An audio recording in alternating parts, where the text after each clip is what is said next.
Good morning, everyone. Welcome back to the LOOPcast. Today, joined by Josh and Erica. Josh is sometimes known here as the Oracle of Petoskey, and some might say tomorrow is Josh's Super Bowl. We have a presidential election coming up, and I thought it would really only be fair for us to do a prediction extravaganza the eve before we will be streaming live with you on the election for accountability's sake, because we want to be accountable to the people. That's right. How do you feel about this, Josh? I've never been shy. So before we go into this, though, let's go into your record. So since I've known you, 2020, I was at Catholic Vote for 2020, and then 2016 I was not here. Did you correctly predict 2016 and 2020? Okay, so for 2016, I actually said I feel like because of Pennsylvania, Trump has got a shot, and that's why Catholic Vote invested almost everything we had in that campaign into Pennsylvania. I mean, we were working overtime there. We didn't have a lot of money back then, but we were working with people to bring out the vote in Philadelphia amongst pro-life Vietnamese Catholics, and we were doing everything. And we pulled it inside straight. It happened. And yes, I did feel good about 2016. But everyone said, "Oh, can lightning strike in a bottle twice?" I did not think Trump would win in 2020. And I have to say, very unpopular at the time. Everyone else at that election party was like, "Josh, you're a grouch. You got it. You're not seeing the vibes. You're not feeling the vibes." And you stuck to your guns. You said, "No." I think you were the only person there, if I'm correct, that predicted a Biden win. Well, I mean, I think our president also thought, he trusted my judgment on this one. He thought, well, we could do it, and I thought, well, it could, but also Kavanaugh, like 2018, I predicted that he would prevail with that. So, and everyone thought he was down and out, especially after Blasey. But that's harder to predict than elections per se. I mean, it's not like I'm a guru and I predict everything, but I do have pretty good hunches, I guess. I watch things. I try not to be emotionally attached. I remember people think, "Oh gosh, there's a chance that he could win Minnesota." And I'm like, I would love for a Republican to win Minnesota, my home state, my native state, I should say, but it's probably not going to happen this time either. So we'll see. Okay, so then let's ask Erica then. You were around for these elections as well. Not a Catholic Vote in different capacity, but where were you at with 2016, 2020? Yeah, 2016, I was very down about that. I really did not think Trump could pull it out. At that time, too, to be fair, like my Trump journey has been one of increasing enthusiasm. I basically am the meme that's like, have you seen the one where it's like me voting for Trump in 2016 and it was Mel Gibson when he was like this little blue-eyed like young man, and then me voting for Trump in 2020, that was more on the like the Braveheart level, and then 2024 it's like Patriot, yeah, okay, now it's Braveheart. Like so I was much more on the meme. 2016, I remember waking up that morning and I had gone to bed. I didn't want to know. So I woke up the morning, I like pull up my phone, I roll over it and I see Trump wins. And I thought, I was like, oh my gosh, we got a stay of execution. And I just felt like it was amazing. It was the best feeling. And then 2020, I thought Biden was going to win. I thought Trump was kind of tanking. The campaign wasn't great. COVID was just, everyone was crazy. There was no fun in the campaign. No fun. There was it was just awful. And COVID was insane. And people all around me, Catholics, were like, "Oh, Biden's such a gentleman. He can bring civility back," and which I saw no evidence for whatsoever. But I did All get push that back in right. chains. Yeah. So I was wrong on 2016. I was right on 2020. Okay. Yeah. And for those wondering, 2016, I was a freshman in college, and I was at the Notre Dame of the South, Ave Maria University. That's right. And I will never forget when Trump won Florida. Was it Florida was the big one? I can't remember. What election are you talking about? 2016. Pennsylvania was all the marbles. Pennsylvania, probably. And it is this year too. Right. I think he won Pennsylvania, and that was kind of when everyone was like, "Oh my gosh, I think he just that's it. He won this election." And I think I remember like popping champagne on the quad. Like it was insane, very surreal, because it was almost resigned at that point that Hillary Clinton was going to win, whatever. And then 2020, I was at Catholic Vote. We were at this party. I was much more optimistic than Josh, naively optimistic. And I thought Trump was going to win. But before we get into this year's prediction, Fox News was wrong to call Arizona as early as they did. Yeah. But again, and I do not want to see a similar scene of Josh and Catholic Vote President Brian Birch just sad drinking, talking about what they have to do next at like 3 a.m. But welcome everyone in the chat. I see many of you piled in early. I know you're waiting for the Oracle's predictions, but if you guys would like to help us out, please subscribe here on YouTube, especially prepare for our election night live. If you have friends that want some good Catholic coverage and think might enjoy Josh's dashing good looks and Erica's wit, come hang out with us. This will be Tuesday night. We'll be live 8 to midnight at the least. I think Josh might go all the way. We'll see. But yeah, leave a like in this episode. You can leave us reviews, Apple Podcasts, and Spotify. You can email me, loopcast@catholicvote.org. But it's going to be a lot of fun. So to prepare for this, I had all of the hosts here at the Catholic Vote Loopcast podcast prepare a 270 to win presidential election map. And you guys can actually do this too. So if we have someone running the YouTube chat, first off, I want predictions from the chat. What do you guys think? Trump, Biden, actually, not Biden. Oh, not Biden. If Trump. Anyone types Biden, you have not been listening. Yeah, Just putting that out there. Oh, gosh. Okay. Yeah. We'll leave Biden as an option if you want to vote for him. But yeah, put that in the chat. I want to see what the chat thinks. But now we get into our 270 win predictions. I'm going to start with Josh. Josh, 2024 presidential election. What do you think? Well, I've been actually pretty consistent for longtime listeners to Loopcast that I feel very strong about Donald Trump's chances this year. I think, again, he's better as an insurgent. He's better when he's got fun in his campaign. So I think he cracks, again, the blue wall. I don't think he sweeps it, though. He wins Wisconsin and Pennsylvania. My state of Michigan, I think it'll be just a little too shy. We'll see. I mean, there's a lot of the Arab American vote that's not going to vote for Kamala, but the state in Michigan has gotten a little bit bluer lately. So I don't know. I do think he sweeps the Sun Belt. I mean, Nevada is another state that he flips. That's a state that Trump has not yet won. And so on this third election, he will win it. I mean, John Ralston's the political guru out of Nevada, and he was saying, well, there's still a chance for Democrats. I mean, technically there is, but there's so many votes that have already been cast in Nevada. It's looking very slim for Harris to win Nevada. By the way, people in Nevada just tend to hate California politicians anyway, Californians. So that actually, ironically enough, is another tip in Trump's favor.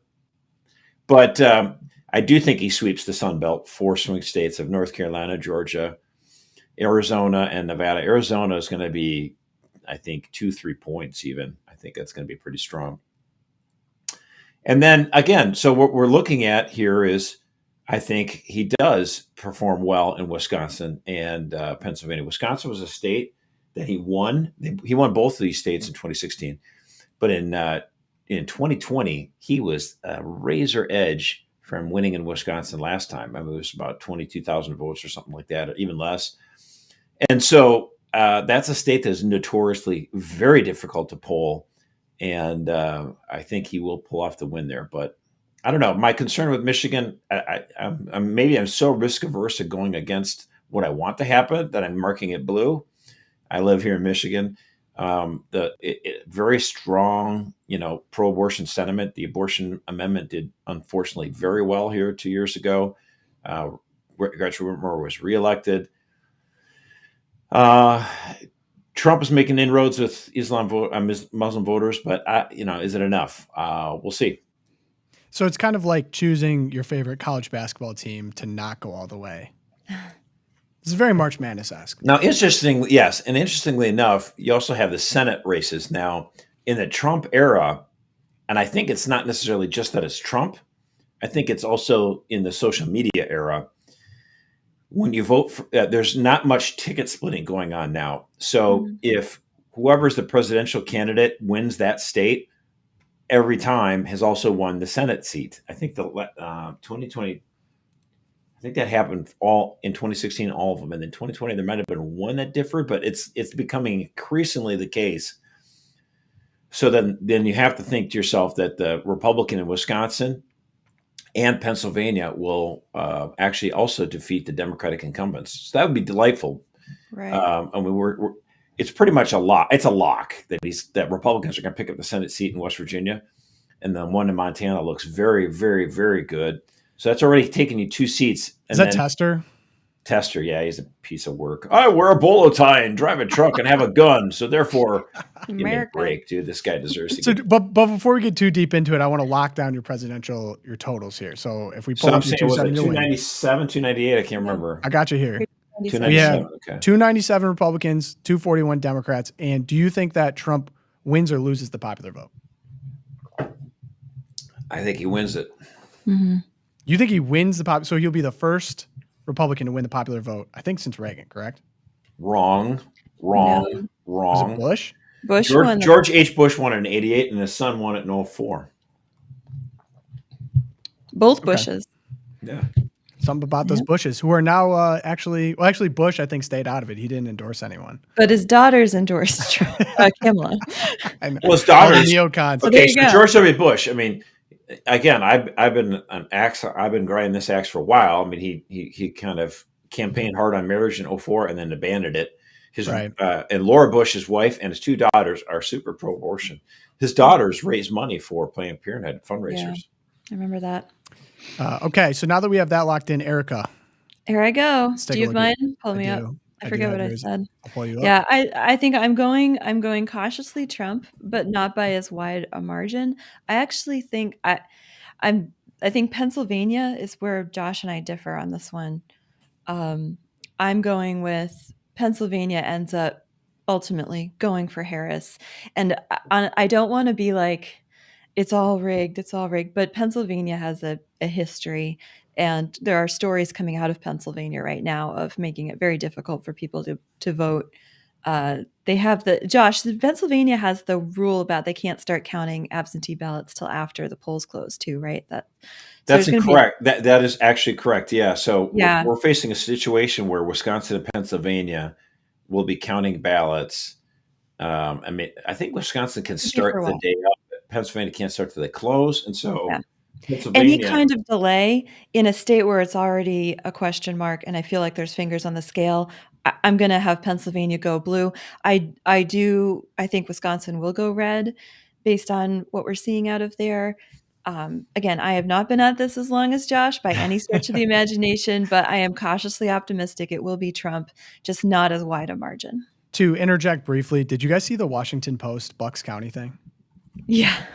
I did. That was magnificent. Do you have the clip? I can dig that up. Gosh, if you, Erica, if you just give a brief description of what that was before I grab it. So the line in Bucks County, PA, which is one of those bellwether counties, it's also where Trump was the first assassination attempt, right? That's where Butler is. No, I don't think so. No, it's not. Okay, Butler's on the west side, but Bucks is center right of the state. Yeah, but it's a bellwether county, so meaning how that goes, and in the past few elections, however Bucks goes, that ultimately is how the rest of the country goes. Yeah. But it's not too far from Philly. Yeah, there were stories there of early voting lines where not only was there only one or two poll workers at the polling place, so these lines were stretching 4 or 5 hours plus, but there were also people going up and down the lines, and this is anecdotal, but we have some video footage of it. Encouraging people to get out of lines, like don't wait, you're not going to make it, the polls are going to close, get out of lines. Wasn't it the cops specifically? I believe police officers were like, "Hey, we're closing this down." There are reports of police being involved. Whether or not they were, I did not. But here's the thing: I mean, Republicans aren't caught flat-footed anymore. There's criticism by people. Why did Lara Trump, when she took over the RNC? Why did she focus so much on all this legal stuff when we needed to get out the vote? And I kind of agree with her. It's like there's not going to be a problem getting people energized to vote, the Biden-Harris administration out of power. But when all that stuff went on in Bucks County where the people weren't allowed, like, hey, you got to leave. It's too late. You got, it's like, no. I got here at 5:00. I can still vote. Like, no, you got to leave. And so they literally had the police push people out and get them out. And then what Republicans were ready. They had lawyers and they filed and they got in relief right away, and they extended voting several days. But of course, Bucks County was basically doing the middle finger to these Republican voters by having like literally just 2 people working the polls that on day. purpose. And so again, there's shenanigans. But again, having the legal team ready, Democrats always have their sharks ready on election night. and election day and the days before. It was nice to see Republicans like, hey, we can fight like this too. Yeah. And so I have a clip from Washington Post on this. That cheating Let's see. Are you guys hearing this? This was is taking awesome. place in Pennsylvania by suing Bucks County for alleged irregularities. And this is on top of his continual assertion that if he loses, it's because of cheating. Yeah, that's what he's been laying the groundwork for this, just not in the last week, but in the last umpty-ump months. No election can be fair in Donald Trump's mind, unless Donald Trump wins it. And I think we are going to see him both rev up his supporters to contest elections outside of courtrooms and go to every courtroom he can in America where it's relevant to make whatever arguments he can, no matter how far-fetched. We saw Jonathan, I've work got out last time, but it didn't work out Bruce, this time. finish, It Hugh. may not work. That may not happen this time. And now I'll let you go, Hugh. Well, I've just got to say, we're news people, even though we're at the opinion section. It's got to be reported. Bucks County was reversed by the court and instructed to open up extra days because they violated the law and told people to go home. So that lawsuit was brought by the Republican National Committee, and it was successful. The Supreme Court ruled that Glenn Youngkin was successful. We are news people, even though we have opinions, and we have to report the whole story if we bring up part of the story. So yes, he's upset about Bucks County, but he was right, and he won in court. That's the story. Look at him with this pen. Yeah, he's I'll a let you Washington go, Post guy. Jonathan. That's me. No, I don't appreciate being lectured about reporting when many times you come here saying lots of things that aren't. I will based come in back, fact. Jonathan. I'm But, done. but I'm done. Yes, This is the most Hugh! unfair election ad I have ever been a part of. You guys are working. That's fine. I'm done. Yes. That is awesome. That's Thank awesome. you, you Hewitt. wrote Live. a column this week, ending with this line. I mean, Like my best moving on now. So my best part about this is, and you continue. Basically, he tries to ask her something, she freezes, and then he's left by himself. And he's like, look at this, no one's here, no one's here. This is like Hey, my that's worst happened nightmare. to me before. I do have to say I have a Total little justice for that guy. but it was though. just sweet, sweet justice. So yeah. what do you think it's going to take for me to get Josh to do that on this show? I'm done. That's going to bold prediction, election prediction. That's going to happen at some point in this podcast. I'm going to say a pizza take that's a little bit too far for Josh. And then he's Pizza, I'm done. probably. I'm out. I'm not going to be a part of this pizza ad. I know what it is for me, and this is why we don't ever talk about this subject. It's going What to be is the Israeli-Gaza Oh, war. This is why we never speak of it, people, because Erica, We got some real What, Zionists Pogo? on this What? show. Yeah, we're not going to No, get I'm into right. that. I gotta say, Hugh Hewitt, though, someone in the chat says they're right. Integrity. I So, love it. Not going to be a part of some sham crap stuff like Thank that. you, He's Hugh. out. But I didn't know Hugh. I didn't. I guess I followed him, but I don't know him super well. Is he known as a conservative? Yeah, he's a conservative. He's got a radio talk show host. He's a good guy. I mean, he's I like him a lot. Yeah, and he just was like, I'm really like, if this is how we're going to talk about it. I was just thinking too with that lady. Well, she's it's like like- associate editor at the Washington Post. How easy would it to be to get speaking gigs on Washington Post Live? I just have to say that Trump is a Nazi, a dictator. He's not going to accept any results. He's evil incarnate. He's not going to follow logic and reason. And I would get all these glowing speaking gigs, right? Is this how it works? I was like, she offered no evidence, reason, logic. It was just evidence? parroting propaganda. And it's like, great, you could be the associate editor at Washington Post. It's crazy. Okay, so somebody in the chat saying, "Why give up your seat? Better to stay there and confront them." No, actually, I disagree. At some point, you have it. You know how many people watch this? Not a ton of people, and you can make more of a splash by calling attention to the egregious things. I think the problem for so long is that Republicans or conservatives just sit there and take it. Like, well, that's not fair, and complain to the school monitor. It's like, get the hell out of there. Yeah. If this is a total sham trial, say, nah, I'm out. So Yeah, and I think the point what you saw Hugh do there was he heard a 10% of the story. He gave the whole story on Bucks County, and then he was immediately just like corrected by the fact checker who's supposed to be moderating the conversation of like, well, you say other things, Hugh, sometimes. And at that point, once there's no like give and take of evidence or rational logical thought, the game's over, and you resign in protest and go build something better somewhere else. The WAPO, it's not like it's a sinking ship. Their readership is down from both sides. I don't think he should have stayed. I think he made the right call given the state of that conversation, the way it was going. JD actually had a good take on Washington Post and journalism on the Rogan podcast, but I'll save that for now. I saw an interesting tweet. I was going to bring that up on a previous episode. Curious, Josh, what your thoughts are on this. What if the Republican Party got together and they just said, we're no longer going to do interviews or respond to comment from ABC, CNN, MSNBC, WAPO, all left-leaning media outlets, and they all were united in that and said, hey, we're just not going to talk to them. Clearly, we're not getting fair coverage. We're getting in debates like this. All of a sudden, they kind of lose their toy and what brings them a lot of viewership and the legitimacy, quote unquote, that they had in the first place of getting people from both sides. What do you think would happen in that case? I kind of feel like maybe the better solution to that, though, would be to go to the J.D. Vance school of dealing with hostile media first. I think what they Professor J.D. Vance reporting.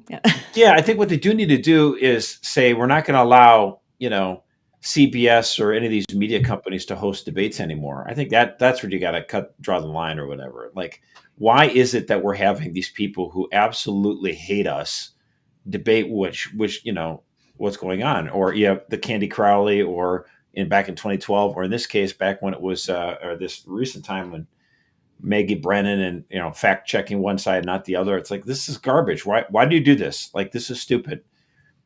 And so I'm almost to the point where I don't see any merit even anymore to these debates. It's like, I'd rather have an interview, watch an hour-long interview with Kamala Harris, watch an hour-long interview with Trump.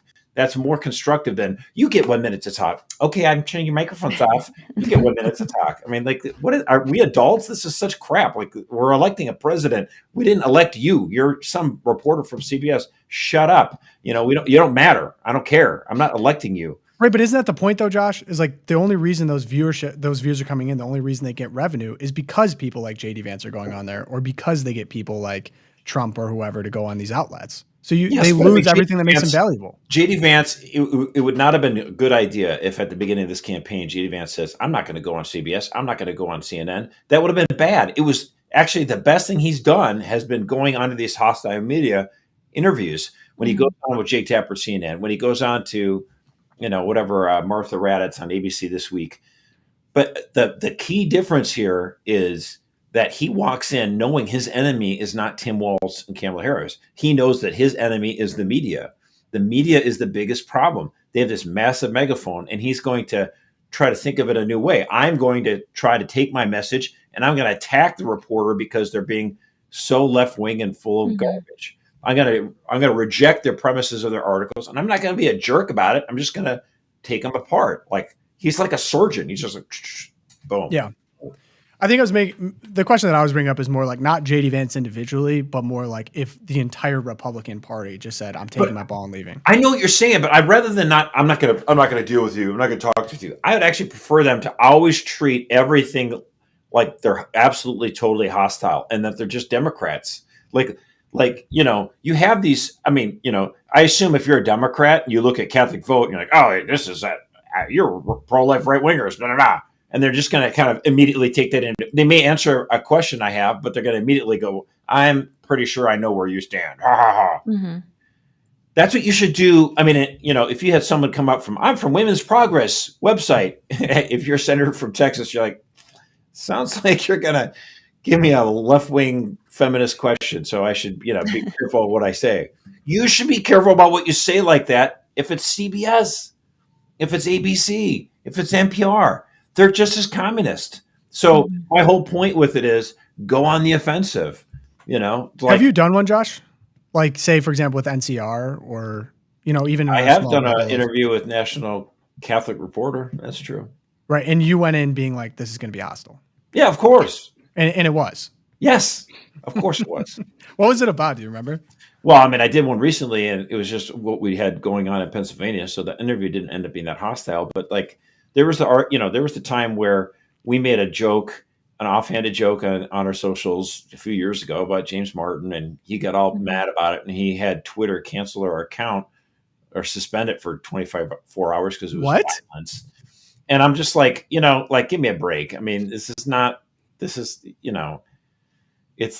like, it would be like me saying, oh, dude, he totally smoked him. Oh my gosh, did you just yell fire? Like, that's dangerous. Yeah. Give me a break. I mean, you're being absolutely ridiculous. So again, I just beg of pro-lifers, conservatives, Republicans, whoever it is, treat the media like a hostile witness, because that's what they are. Was that old regime Twitter? Yes. Okay.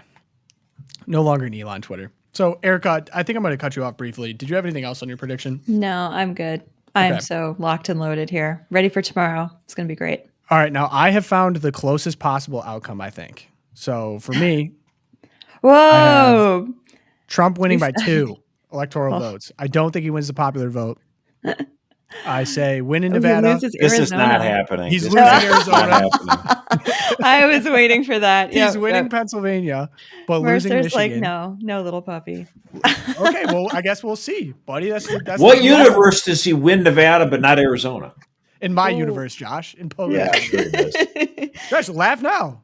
You stick your ground, Pogo. You do. No, actually, it would have been better is if you flipped Wisconsin and Arizona, and then you get 269, 269. Well, Josh, this reminds me of a scenario in which your significant other fills out a March Madness bracket based on who they thought the coolest mascots were, and then they end up beating you and winning money. Awesome. So I would calm down before you start talking trash, because I found the closest outcome that I think is likely. No. And I've got you clearly triggered. It's not the closest outcome. What is the closest outcome? This is the closest outcome with an objective winner, but a closer outcome would be a tie. If you flipped Arizona, Wisconsin, you'd have a 269 tie. Which, of course, is actually very what would happen? What would happen if there's a tie? Okay, so if there is a 269 tie, and if everyone on December 15th casts their ballot and there's no faithless electors, because presumably you could just try to buy off one of these electors and say vote for Trump. I doubt that's going to happen. There have been faithless electors before, but let's say everyone votes 269 tie. Then the top 2 presidential candidates go to the House and they vote, and the top 3 candidates, but there's only really 2. And the top 2 candidates for Senate, for vice president, go to the Senate. And it'll be the new House and the new Senate that will vote.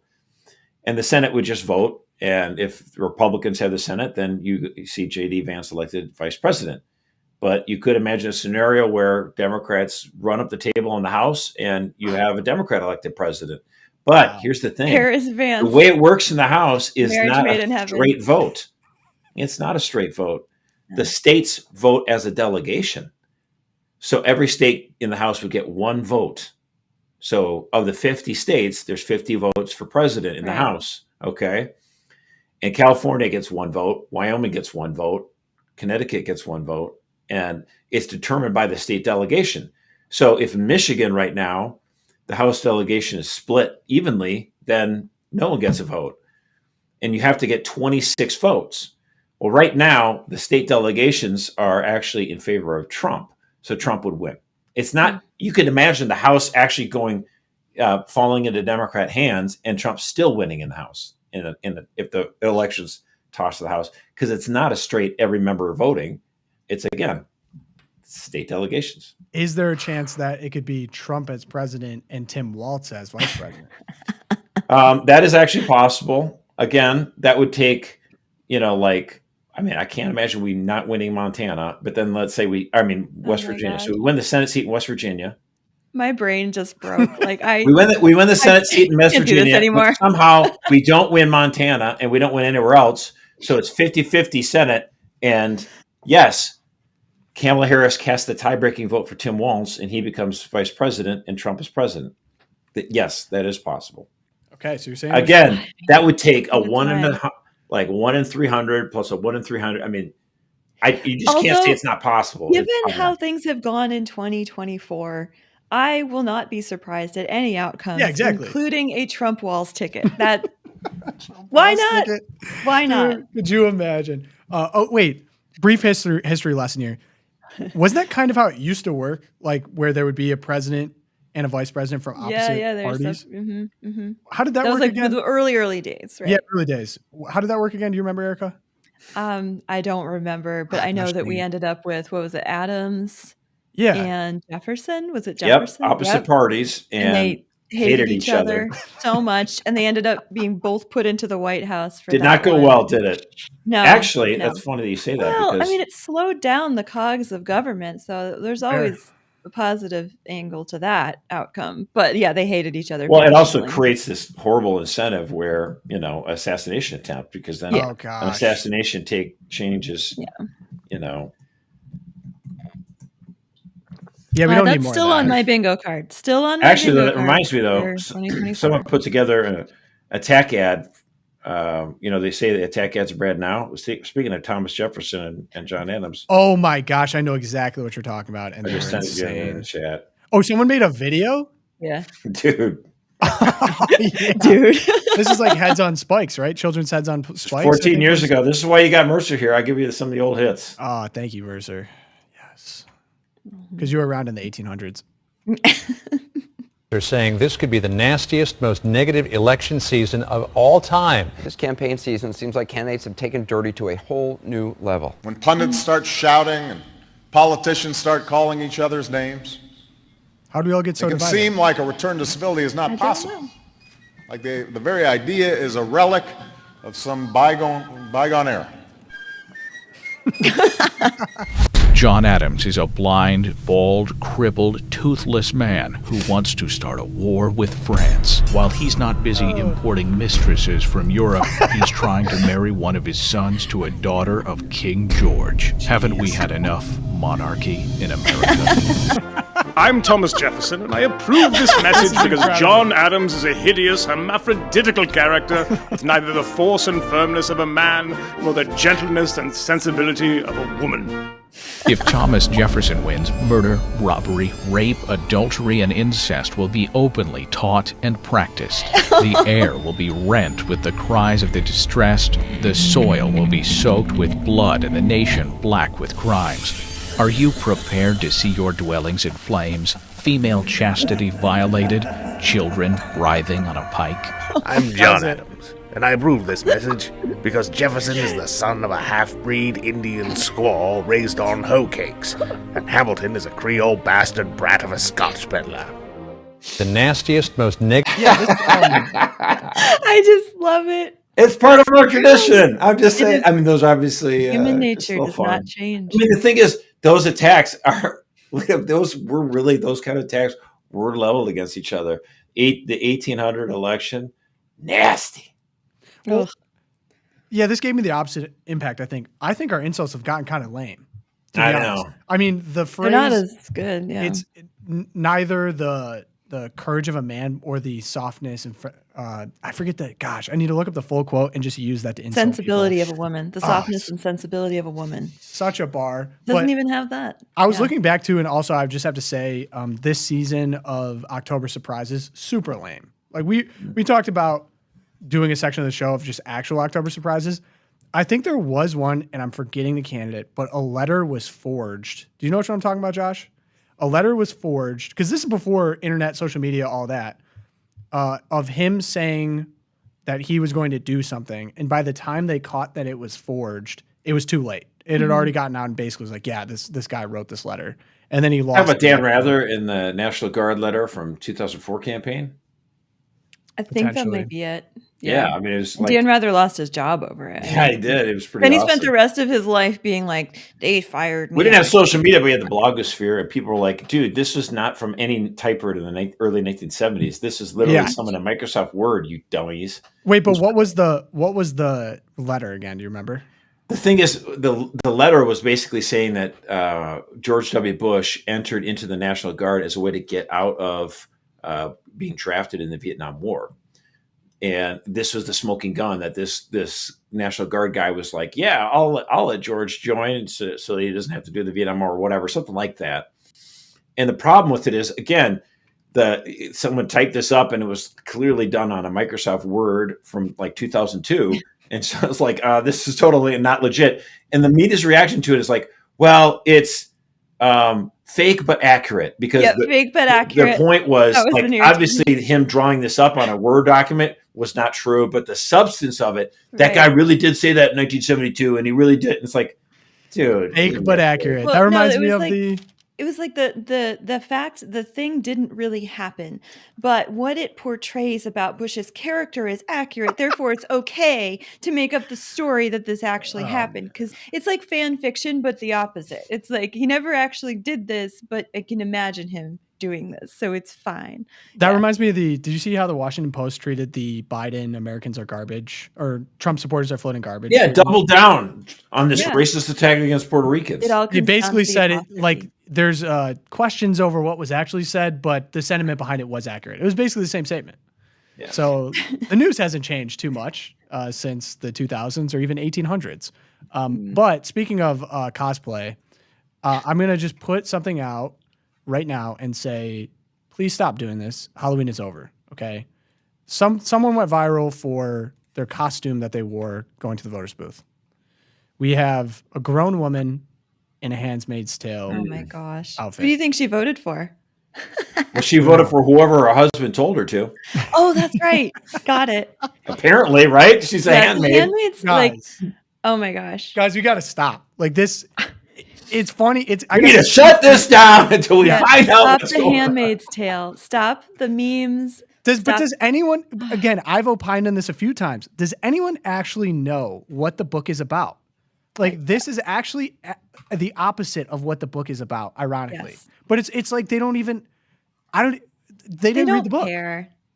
Erica, can you go over, please, so we set the record straight on this? What is The Handmaid's Tale for people who don't know? Okay, so I have not read the book. I have only watched the first 2 seasons, and then it started to get all girl boss, so I just stopped.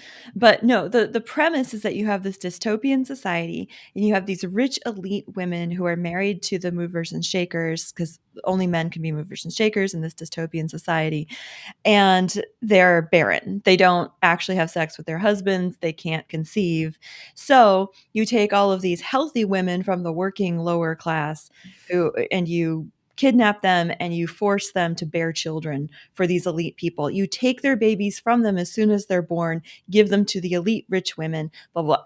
And the whole sorry. So just like the modern surrogacy situation we have? It's actually the best analogy for modern surrogacy.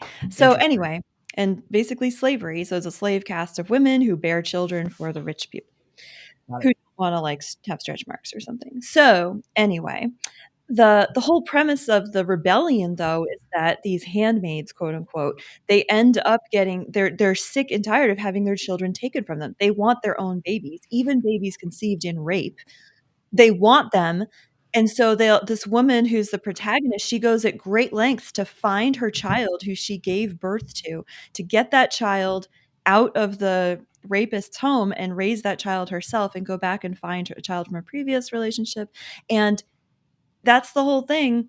So this whole, like, all of the women who want all the rights to kill their babies at whatever point for any reason whatsoever are just getting it backwards. That being said, it's not rational. So me even taking the time to explain this feels kind of stupid, because it's all about this icon and this image that gets all these emotions shaken up. And like, anyway. So the big twist, Twilight Zone, Handmaid's Tale, kind of pro-life, low key. Yeah, low-key pro-life. And what's been people are pointing out online is, look, there are actual regimes that are actual Handmaid's Tale. Like we have the Afghanistan that Joe Biden and Kamala Harris, who was the last person in the room, our withdrawal from Afghanistan actually ushered in a new Taliban, a worse Taliban for the women in Afghanistan. In fact, there was even a law passed last week by the Taliban. Again, thank you, Harris, for abandoning these women there. That says that women's voices can no longer be heard in public. Women are not allowed to speak to each other in tones that can be heard out loud in public. Okay, Where's the outrage over that? And where's the we abandoned these people over that? No. But instead we have these women in suburbia who drive $80,000 SUVs, going to the polling place and listening to Julia Roberts be With like, their in the one Stanleys. place in America where we can still choose. And you're like, with your Starbucks and your, whatever. They drove over to Party City Pathetic. to go get their Handmaid costume. And they berate and scold their husbands to make sure they vote the right way. I mean, that's actually what's going on here. It's like suburban women are yelling at their men how to vote for it. Thank goodness we have a secret ballot and those men can vote the right way. Have you guys seen the videos of abortion. pre-revolution Iran of what women looked like? Oh yeah, and I mean beautiful. Shocking. There's a beautiful thread At least on women Twitter. are gorgeous. I mean, that's not a surprise, you know. Well, shocking to see the change from not that long ago. I want to say the Iranian Revolution was like but actually, it's 90s. funny that you mentioned that. Why dress up as a Handmaid Tale, which is a fictional account of a woman who's being oppressed, when you can just dress up in a complete on your burqa? On a burqa. Why don't you do that to show how oppressive it is in the United States?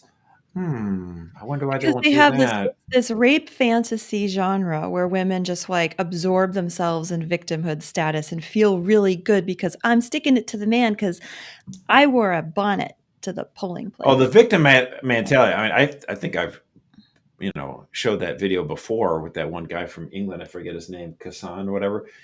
Like how they took women. And they said, we're going to put just a scar on your face. It's not real. It's just makeup. But then we're going to have you go and interview and see if they detect anything, if they judge you differently, whatever. See if there's any response. Maybe it's positive, maybe it's negative. And they, okay. And then right before they're about ready to leave for the interview, they, I just got to touch it up. And they actually remove the scar. And then the women go for their interviews, right? And afterwards, they're like, you know what? I think he said something about this. I think I could definitely tell he was thinking about the scar. He was talking about, they had no scar. They had removed the scar, but they still, because they were looking for the ability that they might be victimized or treated differently because of it, they were hypersensitive to. And I do think that's part of the problem, the victim mentality. I do feel like in the 70s, 50s, 60s, 70s, and 80s, when we try to say there has been racism, there's been sexism, people have judged you, and judge people differently, but we're getting better. And let's not try to look for everything, every nit to pick. Let's try to be better about it and see if we can't build a better future without being obsessed about this kind of stuff. And that worked actually for a while. Gen X, we thought, gosh, this is great. We've got this all conquered. Like there's no, is there still some big issues in racism? Is better. Sexism is better. Right. That's how I felt in the early 2000s. And then, we elected race communist Barack Obama to turn everything around. Yeah, really turned it around. But why are we so divided? I don't understand how we got here. We're going on a long section about this, but it is logically probably inconsistent. However, it's a politically potent message. Very much. We're making fun of the woman in the Handmaid's Tale or whatever, and we're making fun of the people with the victim mentality. They're all voting for Democrats, by the way. Yeah. Coming out in big numbers too. And women vote on a higher percentage. Who used to say they're pro-life Catholics and they're like quoting about miscarriages, why they got to vote this. It's insane, right? Well, and to speak, it's like we're not even winning a fair fight. Give me a break, right? It's interesting to hear the Adams and the Jefferson exchange, and then to think about the political ads we're seeing. We covered the one about the dumb husbands and how these women have to go secretly to the polls and vote for Harris because your dumb husband's going to beat you or something. I don't know, but we're also seeing the ads about women writhing on the ground and the husband standing over her and being like, she's having a miscarriage. And you hear the doctor on the phone go, she needs an abortion, which is like this. Obviously, that's what happens on the phone call. And then this Republican senator comes in over the husband and is like, you can't treat your wife because I'm in charge now. And it's this fear mongering, but it is absolutely potent. I mean, I had a tome from a family member last weekend, and it's like, my granddaughters are no longer free to choose the way that I was. And I'm like, are you listening? Have you read the laws? Have you looked at the states your granddaughters live in? That's just patently false. But somehow the rhetoric has convinced this otherwise very rational, lovely person that her granddaughters are going to die. And okay, so now that we're on this topic, let me switch to one of the things that was in my Twilight Zone, because I picked two, so I'll just leave the one that's in there, and I'll talk about the other one. This again speaks to there's going to be a lot of pro-life, a lot of abortion amendments on the ballots across these states, And every time before, Kansas, Ohio, Michigan, we got clobbered. Absolutely. And so it's time for a new strategy. Obviously, Florida, the good thing about Florida is that the bad guys need 60% supermajority to get it enshrined in the Constitution. And it looks like we might win because they'll get a majority probably, but it won't be 60% supermajority. So it looks good right now. Got to keep praying for Florida that they'll reject Proposition 4. So, but still, there hasn't been a lot done differently. So what happened with the good folks in Nebraska is they did something different. They put together, the abortion people put their amendment to try to make Nebraska an abortion state. But the pro-lifers put an amendment too. And so basically what happens is voters are going to choose. And whichever these amendments, the abortion amendment or the pro-life amendment, whichever gets the most votes, that's the one that wins. So at least it's like, because here's what's gone on for too long on these abortion amendments. We hear these things like, you don't want to let a woman get a miscarriage, therefore you have to have 100% abortions all through 9 months. It's like, wait, what? But they don't say that. They're like, they contrast it in the media with the media's help and millions and millions and millions of dollars of ads funded by people like J.B. Pritzker and all these others, that they make it an all or nothing proposition. They say, let me come up with 3 or 4 fantastical reasons why abortion so-called is needed. In fact, some of these aren't even abortions. It's just taking care of people. But they make these crazy things. If a woman has a miscarriage, you won't give her treatment. That's never been the case. It is such a lie. And they will use that lie to help them kill children. And so in Nebraska, at least, it's like, well, do you want this pro-abortion amendment all 9 months, or do you want this one that's pro-life? Choose. And that's at least a different way of arguing. I like trying something different. So we at CatholicVote have put a lot of money into that effort to help those guys in Nebraska. But I want to roll this ad in South Dakota where, at least on a messaging standpoint, this is a pro-life message that maybe if you're 100% pro-life, you're like, I can't stand this.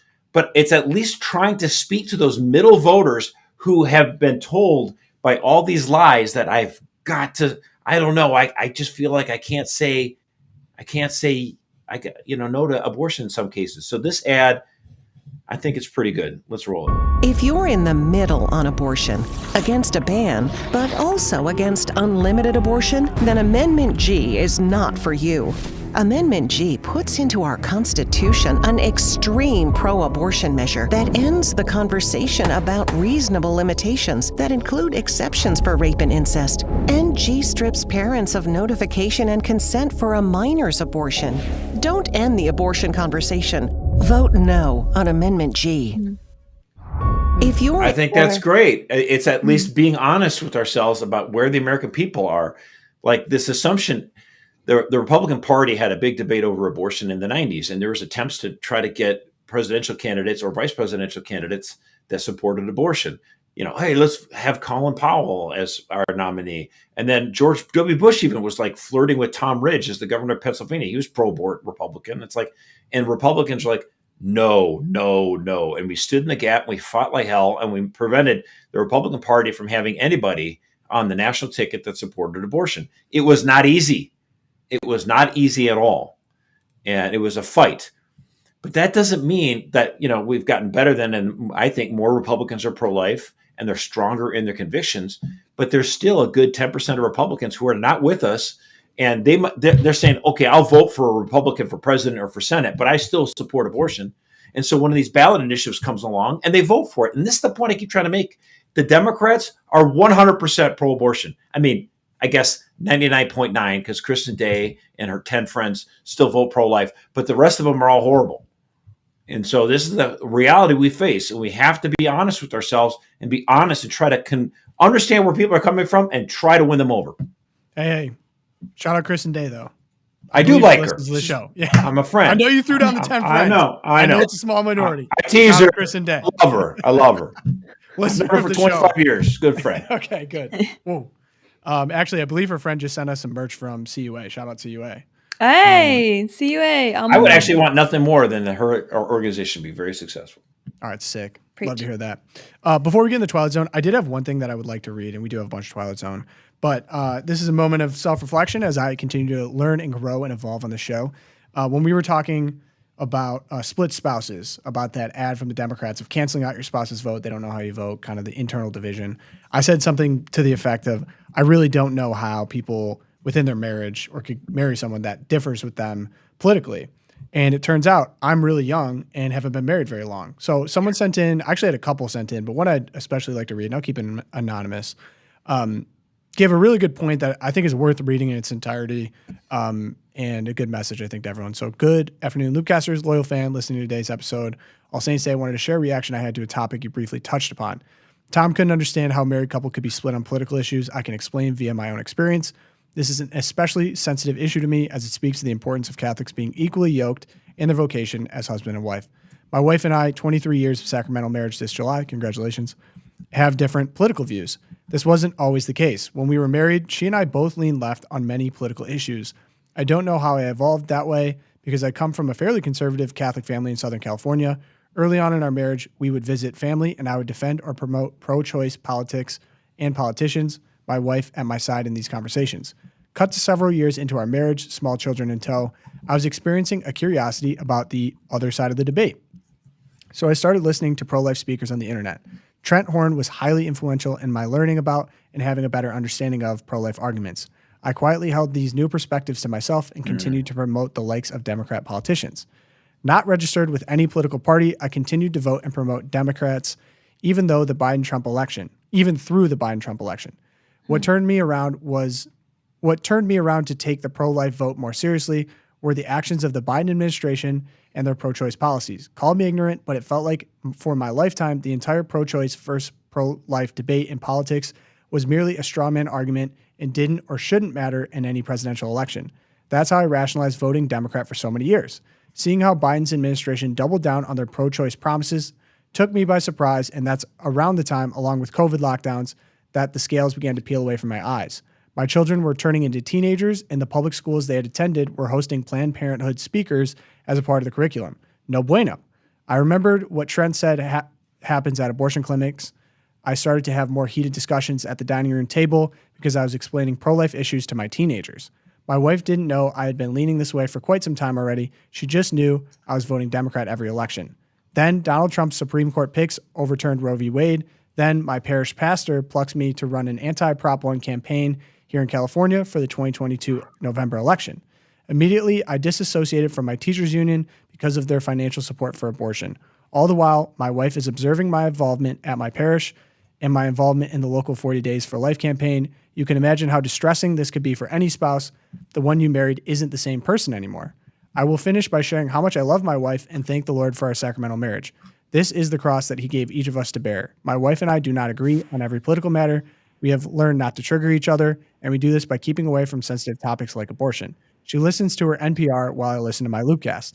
I don't agree with her on every pro-choice position. She knows it, but she understands that I am not going to be able to keep quiet in catechizing our children. I am proudly and vociferously voting for Trump this time around.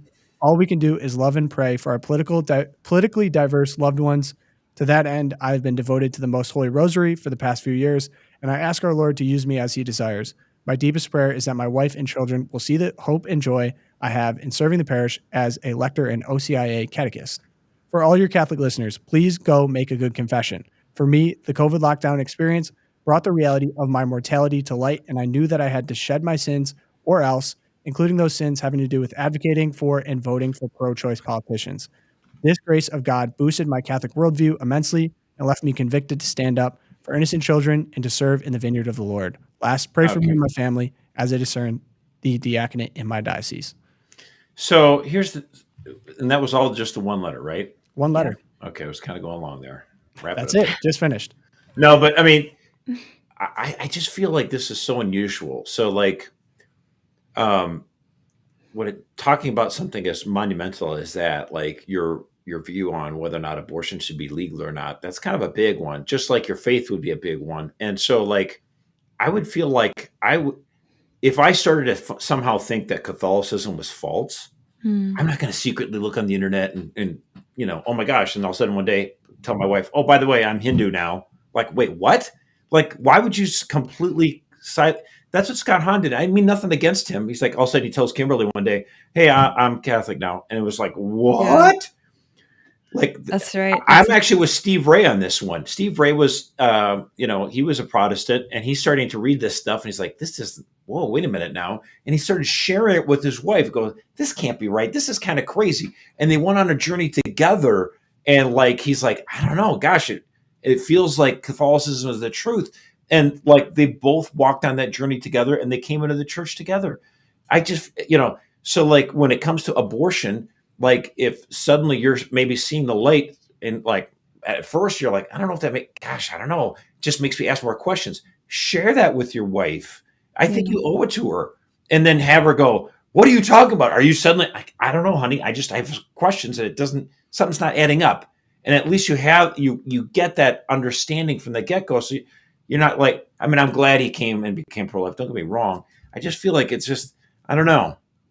Yeah, I think that it always astonishes me. I think because, like Mercer, you and I, to different people, have a blessing of a marriage that's based on being open, and like that comes first. Like the togetherness and our vows to each other come first, and what that translates into is we talk about the most important things. But so many people don't have that. I'm continually astonished that, like, women who, like, they belong to upteen book clubs, they get their intellectual life totally apart from their husbands, right? Like there's no conversation there. And I think it does speak to the marriage crisis in our country. And yeah, if anyone's listening and you're kind of going on a journey away from where your spouse is grounded in terms of these deep questions, start getting comfortable having uncomfortable conversations with your spouse, because the most important thing isn't like that you're right and you're discovering the truth. It's that you are keeping your vows together and that you're growing in unity. And if that means like you got to slow down and start talking to them, just do it. Because Jesus isn't like, he's going to ask us at the end of our lives, did you fulfill your vows? And it's going to be that much harder if you have this growing split or this sort of secret intellectual life. Like we think of those secret lives of wives and husbands, and we always think of, oh, it's smut or porn or something, but that's like really, really bad, because talk about divisive and sinful. But there are other ways that you become divided and pulled apart from each other. And I get it. Like life is busy. We are here and there, and it is really hard. But if you're not checking in with your spouse regularly, like go fix that now. Like vote, but also fix that. Well, I mean, again, everything, there's so many circumstances or whatever. So I don't want to be too quick to judge. Yeah, I mean, not judgy on any individual. We don't know. I mean, it's just one of those things where it's just like, it's a journey, and obviously pray. Oh my goodness. Yeah. And so I'd like much spiritual warfare. Well, first off, I'd like to commend the courage for just writing in, and then the courage to kind of push down that journey in a situation where it would be a lot easier to not do so. Like even just to chase the intellectual conversion. I think that's step one. But then step two would be, okay, how am I bringing this to my family, to my spouse, to everything else? And it sounds like it's already starting. So there's a lot of really good, encouraging, positive things here. A little bit of tough love from Josh, but I do think there's a lot of truth in that. It'd be hard to imagine something, because this isn't like I disagree on oil policy, like I disagree on fossil fuels, and maybe to some people that is like a bigger thing. Like when we talk about the sanctity of life, it's like that is the building block of basically all political discussion. So if you can't agree there, it's going to be hard. But I actually did have some people email in with the reverse as to, I married someone, we thought this way, and then they actually became much more liberal. So it became much more progressive, maybe more open to the pro-choice argument, even though we started somewhere else. And no doubt, it opens to women more, right? Right, and no doubt a tough, really tough situation. This is someone you love and you wanted to build a life with. So maybe it's more just an encouragement to, you want to work to get your marriage and relationship with your spouse open enough to be able to speak respectfully and to hear each other on the toughest of issues as well as the easiest of issues. Because I just know there's been situations where, oh, this is kind of hard or sensitive, therefore we shelve it and we never talk about it. And then we just talk about other things. And it's like, well, my wife loves that's the most right. Right. I'm not saying you argue for a living. I don't like arguing with you. Okay, we'll get a surrogate to argue. We'll argue with that person. Don't go there. It's not surrogacy. Not that kind of surrogacy. That was your mind. Come on. We're back in the Handmaid's Tale. We're back. Whoa. Full circle. But yeah, kudos to you. Thank you for emailing in. I really do appreciate the courage. A lot of these emails really inspire me. So we slide now Twilight Zone. We don't have a ton of time left, but Josh, you've already done one. Would you like to do your second? Come on, dude. He found another I one. found We another got one. two. I found two. You got three now? I did, but I used one already. So Kamala, she talks a lot about how she respects women and their bodies, right? Right. Yeah, she does. Yet, if you want to be a part of her campaign, all of her employees have to be up to date on COVID-19 vaccination status. Uh-oh. Oh, my body, my choice. Wait, sorry, $100K a year? What's this for?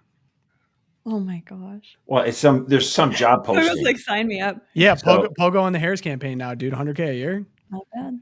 Not bad. Not worth my dignity. Psych. I'm not getting that stupid shot. Never. I don't know if I could golden torpedo blood. her campaign and get paid for it. That'd be great. Yeah, dude. I'll be on the inside making $100K a year and tank. I'll be like the Biden for her. The fattest mole you've ever seen. I'll do it. Let's go. Yeah. Yeah. Let's. Hey, did you see the Seltzer poll out of Iowa? Let's put all our money in Iowa. That's what I would have said. So I saw some meltdowns over the Seltzer poll. It's garbage. Doesn't that basically imply that like women over 50 in Iowa are to the left of women in New York City? Yeah, and they're the only ones who answer the call when the polls are. I mean, did she literally only call old people?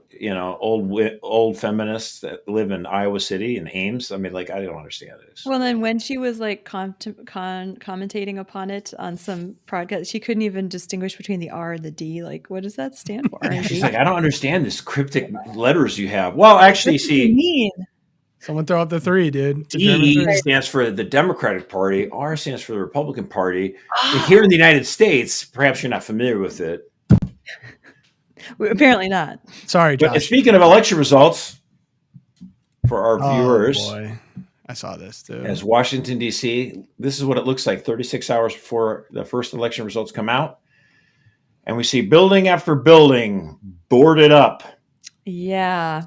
Office buildings, McDonald's, Starbucks, you name it. Now, it's because, by the way, Washington, D.C. got the. Wait, do you see this comment right here? Their first. Nothing says a GOP win like boarded up buildings. Well, that's true, but like Washington, D.C. Has 3 electoral votes, and they have voted every time for one party, and it's like 90% of the vote goes one way. Can you guess which way it is, folks? It's maybe a Democratic city. Wait, what does the D stand for again? Exactly. So, please just humor me here. Have you ever seen a Republican affiliated business loot? Not that I'm aware of. Ever? I mean, like, guys, I admit that I'm a little bit young, but I remember the Summer of Love. I don't think. I'm sorry, but the rednecks in Manton, Michigan, don't need to board up their offices because worried about riots. Sorry. Yeah, I've only ever seen one party riot, unfortunately. Damn. Well, there was the Capitol Hill debacle on January 6th. But we're talking businesses. We're not talking public sector. Okay, Erica. All right, this was kind of weird, and I hesitated to bring this up. Let her have it. Let her have it. I know exactly. Lila Rose posted over the weekend. Yeah, we can pull up that tweet, which is actually it's really long. I don't even know. Very long. I'm going to summarize it for you. Okay. Lila Rose is voting for Donald Trump. Very long. And she has a very long tweet explaining exactly why and explaining why Trump is still horrible on abortion and how she talked to him for 2 hours about it and some progress was made. But basically it all comes down to if Kamala Harris is elected president, it's going to be really bad for the pro-life movement because we will have no seat at the table. And so she said, the prospect of what Kamala Harris may do in the next 4 years as president is worse than what Trump has said he would do on life and could be worse. So, okay. I'm glad she's voting for Trump. Every vote counts, Lila.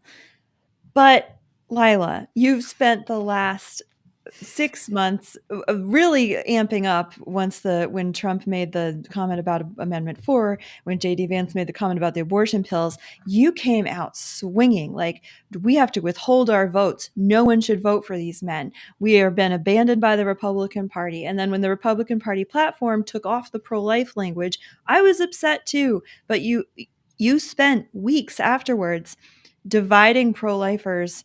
Basically, I hope it's not too little too late, Lila, because in my friends group, everyone who is not voting tomorrow is pretty much doing it because of Lila Rose or people in the pro-life movement like her who spent all summer saying how you can't betray your conscience and support someone like Donald Trump.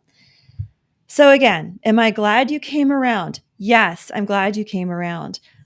At the same time, let's try and take a lesson for future elections that maybe we stop and think about the state of play before we spend 3 months discouraging voters and have the same respect for that we have for you. You could kind of reciprocate. That would be nice. It'd be nice. Mm-hmm. I disagree with her, but I still respect the fact that she's done a lot for the political cause. And then absolutely. She's like, your conscience, give me a break. Right then, but she just came around to what we've been saying the whole time. And if this damages enthusiasm at all, then it's a net negative. It happens. Would I almost around to my view? Would I almost have respected her more if she just stuck to her guns and said, "Yeah, don't vote." You spent 6 months doing it. It's like at least then you have principle. Like she should have just came out and said, "Look, no, not." I mean, there's a sliver of pro-lifers that were like they were holding out like she was, and she can actually then say, if Trump wins by a squeak, she could say, "I helped you deliver these last people that were skeptical," and I was arguing with them. So it's a strategically, I get the move. It's smart. But if we lose. We're not going to go there. You think she's getting a call from Kamala Harris? I wish I could say that Americans have long memories, but we don't. Yeah. But yeah, welcome back to what we've been saying for the last 6 months. That whole thing frustrated me as the dichotomy is pretty obvious. But I have a lot of respect for a lot of things Lila does. That specific position, very frustrating. So glad that's done. Anything else, Erica? You know what? I'm going to, as long as you have a little bushy tail in your future, I'm going to rest my peace. Do we have a bushy tail in your Twilight Zone? I do. Let's see. I have a funny one. All right, go for it. Okay, so mine is the consequences of your own policies type vibe. If you remember the DeSantis sending illegal migrants to Martha's Vineyard and them being deported in under 24 hours. Very similar. Every time someone brings up this line of argument, it works and it's hilarious. These pranksters went around pretending to be with the Harris Wallace campaign, and I'll just show the video. I dressed up like I work for Kamala's campaign, and now I'm going to deliver immigrants to her supporters. No! We are voting for you, don't worry. Are you? Of course. We do have a surprise, if that's okay, just real fast. You have a surprise?